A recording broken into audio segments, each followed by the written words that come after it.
Assalamualaikum warahmatullahi wabarakatuh. Pada pertemuan kali ini kelompok 5 manajemen keuangan ingin menampilkan video hasil diskusi kelompoknya mengenai manajemen modal kerja. Sebelumnya perkenalkan anggota kelompok 5, yang pertama M. Fahmi Alfariski, yang kedua Aura Umrota Abida, yang ketiga M. Hafiz Rifki F, yang keempat Nafila Putri Ardolia, dan yang kelima Nabila Septiani. So let's go.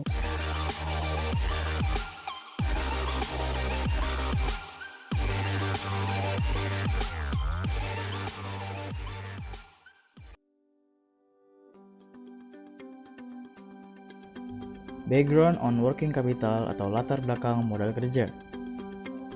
Setiap perusahaan selalu membutuhkan dana untuk membelanjai operasinya sehari-hari, misalkan untuk memberikan uang muka pembelian bahan mentah, membayar upah buruh, gaji pegawai, dan lain sebagainya. Di mana uang atau dana yang telah dikeluarkan itu diharapkan akan dapat kembali lagi masuk dalam perusahaan dalam waktu yang pendek melalui hasil penjualan produksinya. Uang yang masuk yang berasal dari penjualan produk tersebut akan segera dikeluarkan lagi untuk membiayai operasi selanjutnya. Dengan demikian, maka dana tersebut akan terus-menerus berputar setiap periodenya selama hidupnya perusahaan. Dana yang dipergunakan untuk membiayai kegiatan operasi perusahaan sehari-hari disebut modal kerja atau working capital.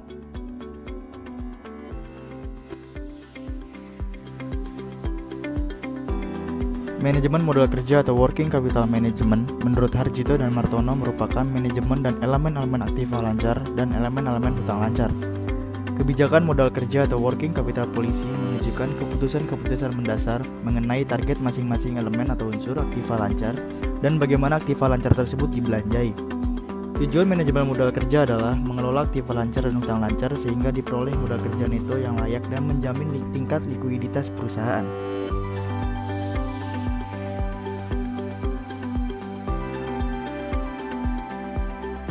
Tiga definisi dasar yang pertama kali dibahas, yaitu A. Modal kerja atau working capital. Aset lancar sering disebut sebagai modal kerja karena aset lancar bersifat turnover, yaitu digunakan dan kemudian berganti sepanjang tahunnya. B. Modal kerja bersih atau net working capital didefinisikan sebagai aset lancar dikurangi kewajiban lancar. C. Modal kerja operasi bersih atau net operating working capital. Modal kerja operasi bersih adalah komponen penting dari arus kas bebas perusahaan. Modal kerja operasi bersih berbeda dengan modal kerja bersih karena dikurangkan wesel bayar berbunga dari kewajiban lancar dalam perhitungan modal kerja operasi bersih. Alasan untuk perbedaan ini bahwa sebagian besar analisis memandang wesel bayar berbunga sebagai biaya pendanaan seperti hutang jangka panjang yang bukan merupakan bagian dari operasi arus kas perusahaan. Sebaliknya, kewajiban lancar lainnya seperti hutang dagang dan akrual diperlakukan sebagai bagian dari operasi perusahaan. Oleh karena itu dimasukkan sebagai bagian dari arus kas. Rumusnya yaitu modal kerja operasi bersih sama dengan aset lancar operasi dikurang hutang lancar operasi. Aset lancar operasi didapatkan dari aset lancar dikurang cadangan kas perusahaan yang melebihi tingkat wajar. Sedangkan hutang lancar operasi didapatkan dari hutang lancar dikurangkan hutang wesel. Kebijakan investasi aset lancar atau Current Asset Investment Policy. Kebijakan investasi aset lancar membahas bagaimana jumlah aset lancar yang dimiliki dapat mempengaruhi profitabilitas. Gambar ini menunjukkan tiga alternatif kebijakan mengenai ukuran kepemilikan aset pada periode tertentu. Garis paling atas memiliki kemiringan paling curam yang menandakan bahwa perusahaan memegang banyak uang tunai, sekuritas yang dapat dipasarkan, piutang, dan persediaan relatif terhadap penjualannya. Ketika piutang tinggi, perusahaan memiliki kebijakan kredit liberal yang menghasilkan piutang dagang tingkat tinggi.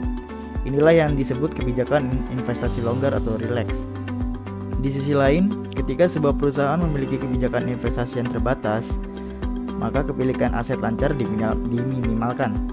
Kemudian, kebijakan investasi yang moderat terletak di antara dua ekstrim, investasi longgar dan investasi terbatas.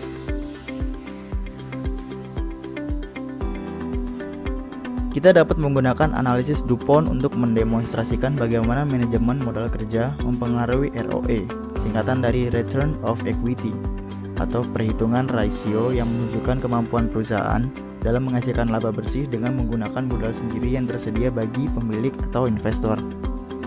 Return of Equity sendiri dapat didapatkan dari profit margin dikali total aset turnover atau rasio perputaran total aset dikali equity multiplier.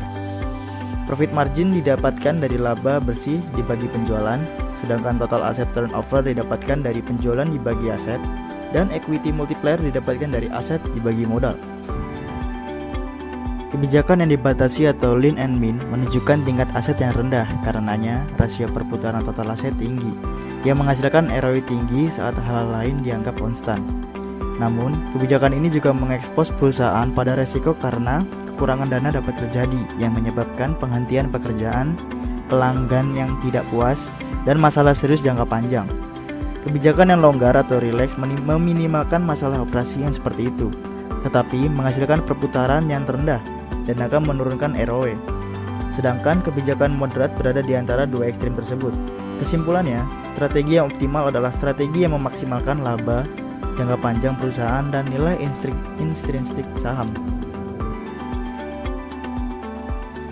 Kebijakan pendanaan aktiva lancar atau current assets financing policies. Pada umumnya, bisnis akan mengalami fluktuasi musiman maupun secara siklus. Jika perekonomian memburuk, perusahaan akan mengurangi persediaan dan memperketat piutang. Sebaliknya, jika perekonomian membaik, kebutuhan akan aktiva lancar meningkat kembali. Pada kondisi terburuk, kebutuhan akan aktiva lancar atau current asset tidak pernah jatuh pada titik nol, kecuali perusahaan itu bangkrut. Kenyataan ini menimbulkan adanya aktiva lancar permanen atau permanent current assets dan aktiva lancar sementara atau temporary current assets. Masing-masing memiliki pengertian. Aktiva lancar permanen atau permanent current assets adalah aktiva lancar yang harus dimiliki oleh perusahaan meskipun sedang berada pada titik terendah dalam siklus bisnisnya. Sedangkan aktiva lancar sementara atau temporary current assets adalah tambahan aktiva lancar yang diperlukan pada masa puncak musiman atau siklus.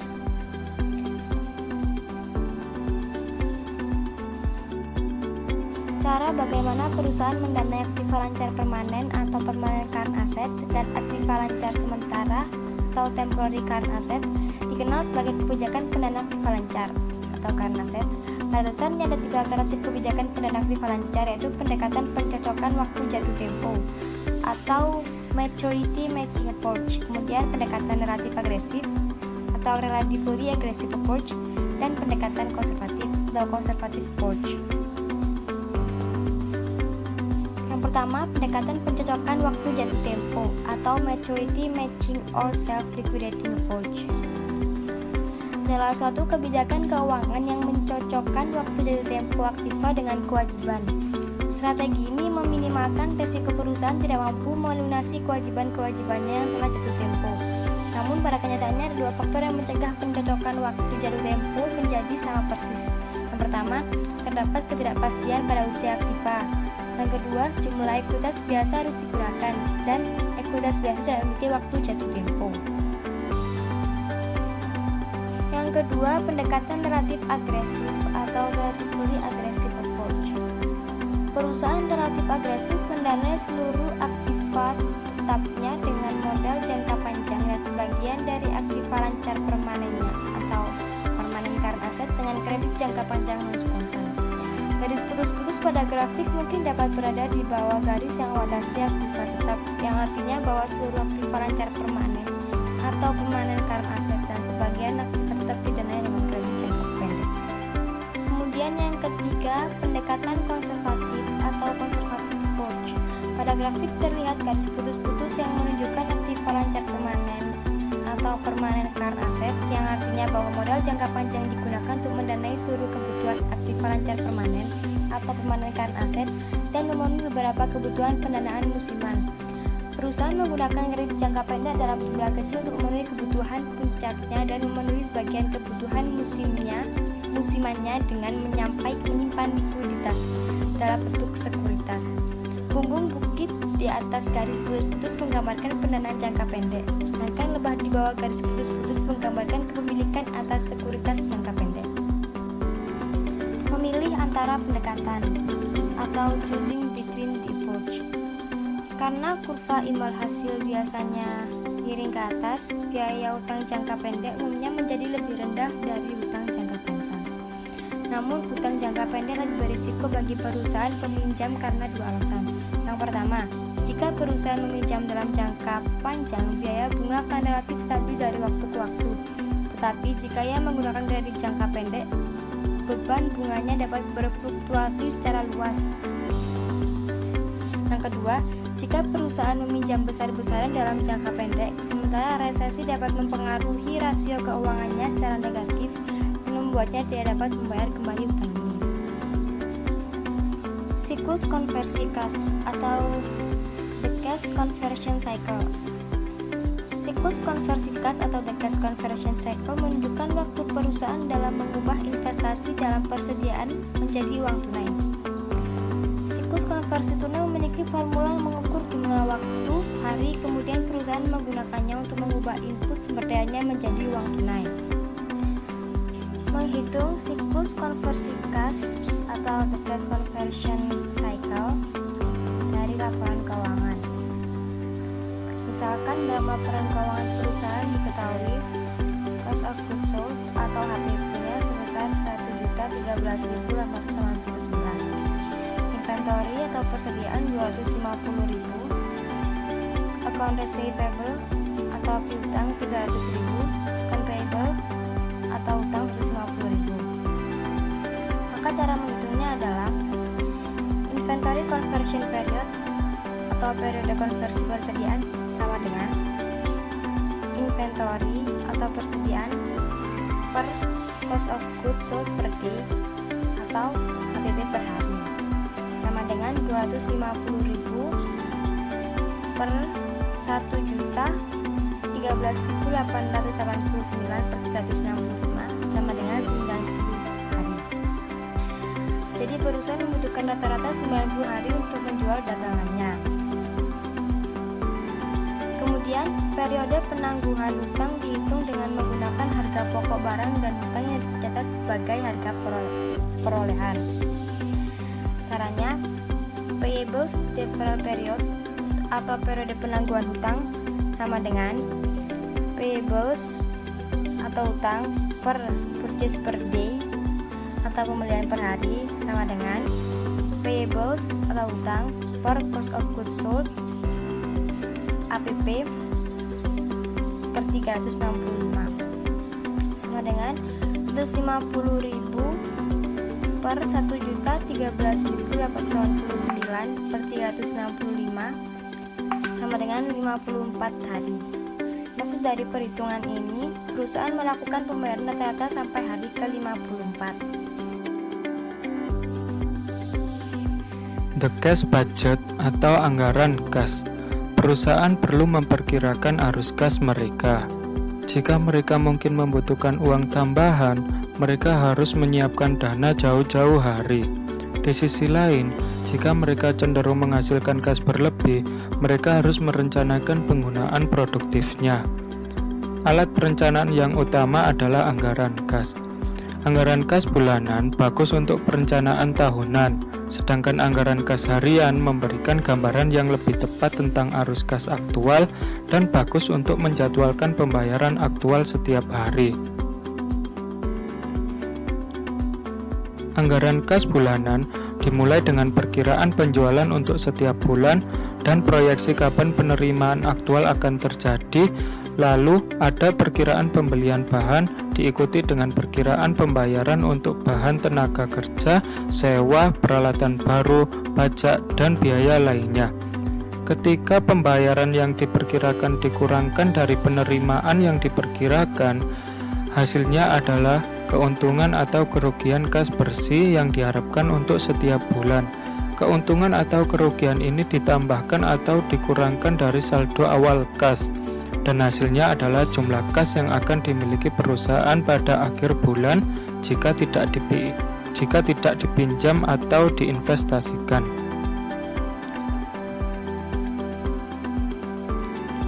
Kemudian cash and marketable securities atau kas dan surat berharga.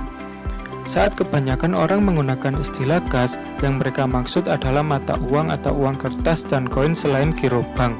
Namun ketika bendahara perusahaan yang menggunakan istilah tersebut, maka kas berarti uang, kertas atau koin dan giro selain sekuritas yang sangat aman, sangat liquid, dan dapat dipasarkan dengan penjualan cepat pada harga yang dapat diprediksi, dan dengan demikian dapat dikonversi menjadi deposito bank. Oleh karena itu, kas seperti yang dilaporkan di neraca umumnya mencakup sekuritas jangka pendek yang juga disebut setara kas. Surat berharga yang dimiliki perusahaan dapat dibagi menjadi dua kategori. Yang pertama, operating short-term securities atau sekuritas jangka pendek operasional, dimiliki terutama untuk menyediakan likuiditas, dibeli dan dijual sesuai kebutuhan dalam menyediakan dana untuk operasi. Kemudian yang kedua adalah other short-term securities atau sekuritas jangka pendek lainnya, merupakan kepemilikan melebihi jumlah yang dibutuhkan untuk mendukung operasi normal. Saya Nafila Putri Adelia di sini akan menjelaskan mengenai inventory, account receivable, dan trade credit. Inventory atau persediaan di sini mencakup 4 hal penting. Yang pertama ada supplies atau pemasukan, yang kedua ada raw materials atau bahan baku, yang ketiga ada work in process atau barang setengah jadi, dan yang terakhir ada finished goods atau barang yang telah jadi. Tingkat persediaan yang optimal bergantung pada penjualan, sehingga penjualan harus diperkirakan sebelum persediaan ditetapkan. Hal ini bertujuan untuk menghindari kesalahan dari pengaturan jumlah persediaan, yang dapat menyebabkan biaya penyimpanan secara berlebihan. Oleh karena itu, perusahaan menggunakan sistem komputer yang canggih untuk memantau persediaan. Manajer keuangan dalam manajemen persediaan terlibat dalam beberapa hal. Yang pertama yaitu menentukan sistem yang terbaik, yang kedua meningkatkan modal yang dibutuhkan untuk memperoleh persediaan tambahan, dan yang ketiga yaitu mengidentifikasi setiap area kelemahan yang mempengaruhi profitabilitas perusahaan secara keseluruhan.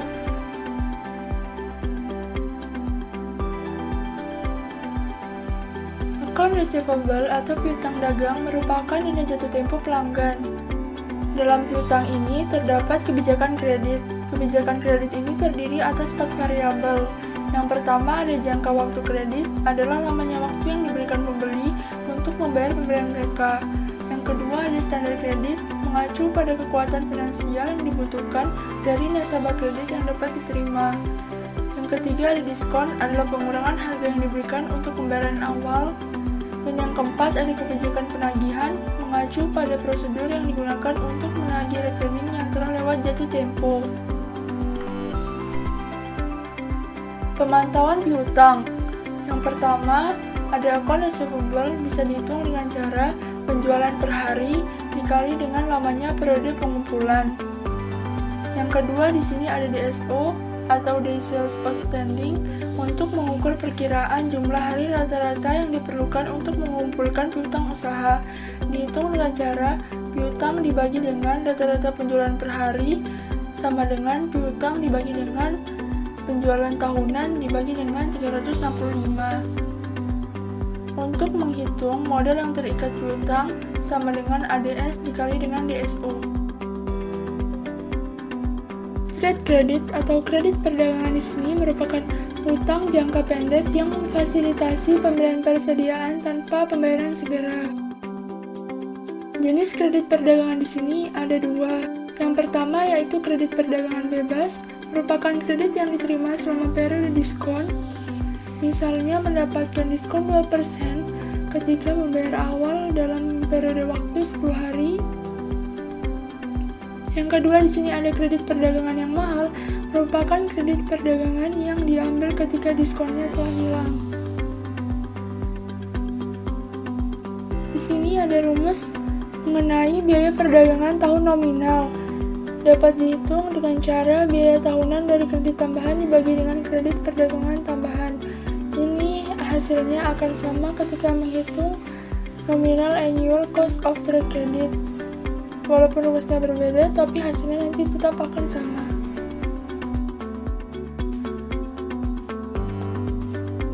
Selanjutnya adalah demand deposit atau simpanan giro. Simpanan giro atau cek jauh lebih penting daripada uang kertas atau koin bagi kebanyakan bisnis. Simpanan ini digunakan untuk transaksi membayar tenaga kerja dan bahan baku, membeli aset tetap, membayar pajak, membayar hutang, membayar dividen, dan sebagainya.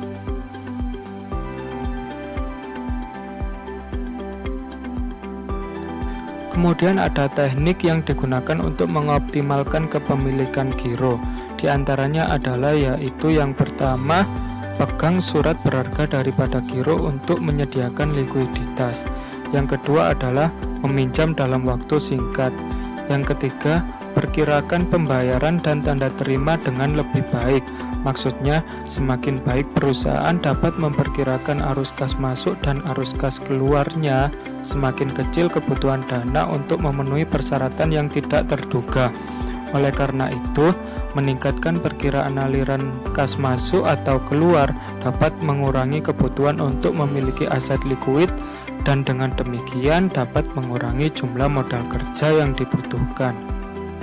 Yang keempat adalah gunakan kartu kredit, kartu debit, transfer antar bank, dan setoran langsung. Kemudian yang kelima adalah percepat pembayaran, dan yang keenam adalah sinkronisasi arus kas. Maksudnya, jika perusahaan dapat menyinkronkan arus kas masuk dan arus kas keluarnya, perusahaan akan mengurangi kebutuhan akan saldo kas. Misalnya, utilitas, perusahaan minyak, departemen store, dan sejenisnya umumnya menggunakan siklus penagihan, di mana pelanggan yang berbeda ditagih pada hari yang berbeda, menyebabkan arus kas mengalir secara merata selama bulan tersebut. Selanjutnya, bank loan atau pinjaman bank. Dalam pinjam-meminjam, biasanya terdapat promissory note atau surat kesanggupan membayar. Merupakan dokumen yang menentukan syarat dan ketentuan pinjaman, termasuk jumlah, suku bunga, dan jadwal pembayaran kembali secara terinci dari suatu pihak pembayar untuk membayarkan sejumlah uang kepada pihak lainnya atau pihak yang dibayar. Dalam promes disebutkan jumlah pokok hutang serta bunga apabila ada dan tanggal jatuh tempo pembayarannya. Terkadang juga dicantumkan adanya suatu ketentuan yang mengatur apabila si pembayar mengalami gagal bayar. Dalam hal pinjam-meminjam uang antar perorangan, penanda tanganan promes merupakan suatu cara terbaik untuk kepentingan perpajakan dan pembuktian. Promes berbeda dengan surat pengakuan hutang biasa, di mana pada surat pengakuan hutang hanya merupakan bukti atas hutang seseorang, tetapi dalam promes tertera adanya suatu persetujuan untuk melakukan pembayaran atas jumlah yang tercantum pada promes. Selanjutnya, cost of bank loans atau biaya pinjaman bank. Beban pinjaman atau suku bunga bank bervariasi. Yang pertama, suku bunga bank tergantung jenis peminjam pada titik waktu tertentu. Maksudnya, suku bunga lebih tinggi untuk peminjam beresiko dan suku bunga lebih tinggi pada peminjam yang lebih kecil karena biaya yang terlibat dalam membuat dan melayani pinjaman adalah sama saja. Yang kedua, suku bunga bank tergantung pada kondisi dan kebijakan ekonomi. Maksudnya, ketika ekonomi lemah, permintaan pinjaman biasanya rendah, inflasi rendah, dan akibatnya suku bunga untuk semua jenis pinjaman relatif rendah. Sebaliknya, ketika ekonomi sedang booming, permintaan pinjaman biasanya tinggi. Bank sentral membatasi jumlah uang beredar untuk melawan inflasi, dan akibatnya adalah suku bunga tinggi.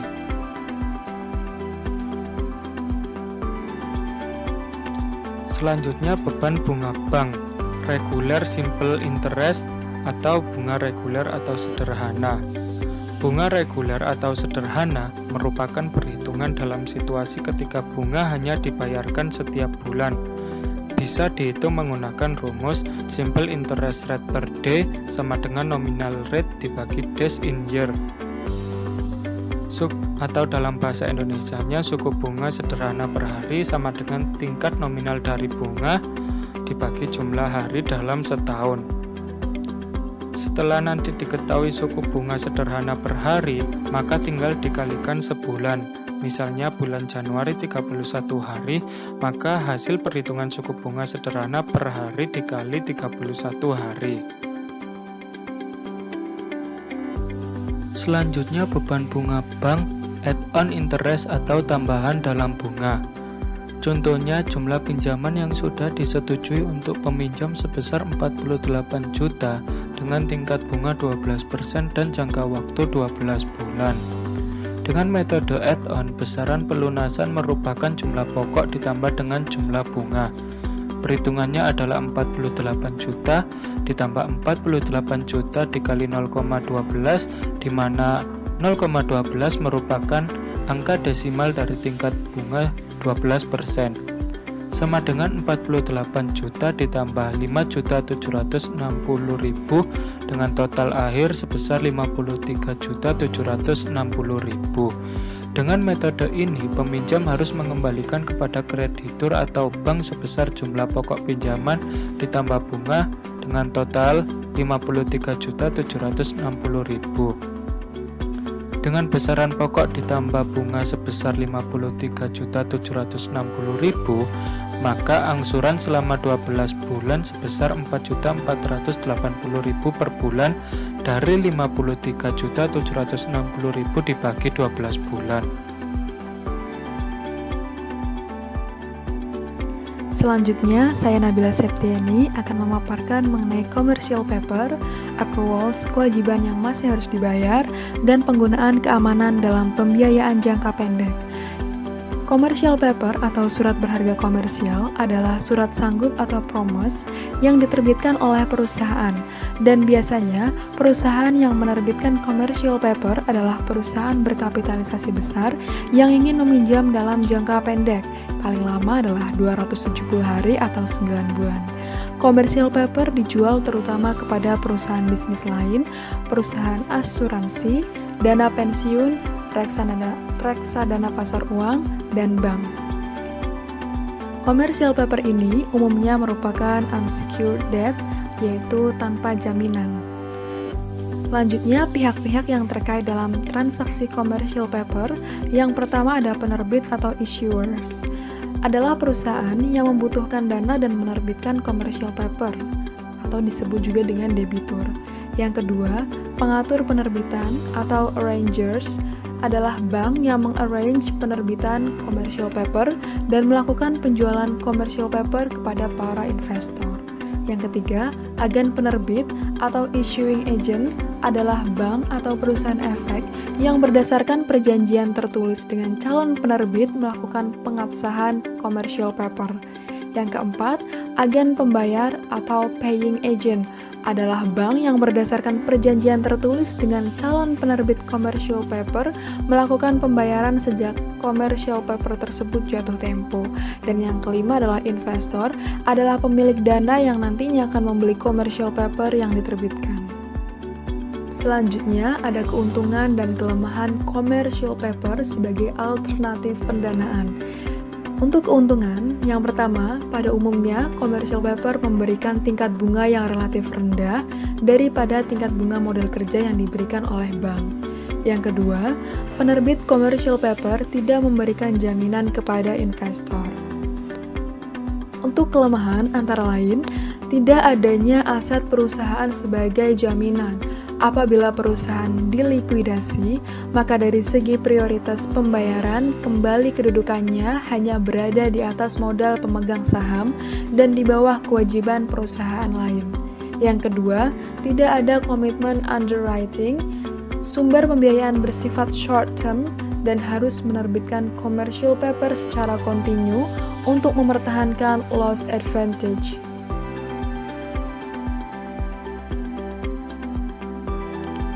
Selanjutnya, accruals, kewajiban yang masih harus dibayar. Contoh saja, perusahaan pada umumnya membayar upah karyawan secara mingguan, 2 mingguan, atau bulanan. Lalu juga ada pajak yang harus dibayar pada periode tertentu, sehingga neraca biasanya menunjukkan beberapa kewajiban yang masih harus dibayar. Oleh karena itu, neraca biasanya menunjukkan beberapa gaji dan pajak yang masih harus dibayar yang disebut sebagai accrual. Nah, accrual muncul secara otomatis dari operasi perusahaan Karenanya, akrual adalah dana spontan. Perusahaan tidak dapat mengontrol akrual karena waktu pembayaran upah ditentukan oleh kontrak atau kebiasaan industri dan pembayaran pajak ditentukan oleh hukum. Lalu yang terakhir, penggunaan keamanan dalam pembiayaan jangka pendek. Nah, peminjam lebih memilih untuk menggunakan hutang jangka pendek tanpa jaminan karena biaya pembukuan yang terkait dengan pinjaman yang dijamin tinggi. Namun perusahaan mungkin menemukan bahwa mereka dapat meminjam hanya jika mereka memberikan jaminan untuk melindungi pemberi pinjaman atau mengamankan pinjaman memungkinkan mereka untuk meminjam pada tingkat yang lebih rendah. Saham dan obligasi, peralatan, inventaris, piutang, tanah dan bangunan dapat digunakan sebagai jaminan. Tanah, bangunan, dan peralatan adalah bentuk jaminan yang baik, tetapi umumnya digunakan untuk mendapatkan pinjaman jangka panjang. Sebagian besar pinjaman bisnis jangka pendek dijamin menggunakan piutang dan persediaan sebagai jaminan. Untuk lebih memahami penggunaan keamanan dalam pembiayaan jangka pendek, berikut contoh kasusnya. PT Sanjaya mengajukan pinjaman 1 miliar rupiah kepada bank. Namun, setelah memeriksa laporan keuangannya, bank mengindikasikan bahwa mereka akan meminjamkannya maksimum 500 juta rupiah tanpa jaminan dan tingkat suku bunga 10%. Namun, perusahaan memiliki sekitar 2 miliar piutang usaha yang dapat digunakan sebagai jaminan. Dan dengan piutang sebagai jaminan itu, bank setuju untuk meminjamkan 2 miliar penuh dan dengan suku bunga utama 4,25%. Ketika jaminan yang mengamankan pinjaman disimpan di tempat peminjam, formulir yang disebut UCC1 (Uniform Commercial Code Form 1) diajukan kepada Sekretaris Negara tempat jaminan berada bersama dengan perjanjian keamanan yang menjelaskan sifat perjanjian tersebut. Formulir UCC1 mencegah peminjam dari menggunakan jaminan yang sama untuk mendapatkan pinjaman dari pemberi pinjaman yang berbeda, dan perjanjian keamanan menjelaskan kondisi di mana pemberi pinjaman dapat menyita jaminan.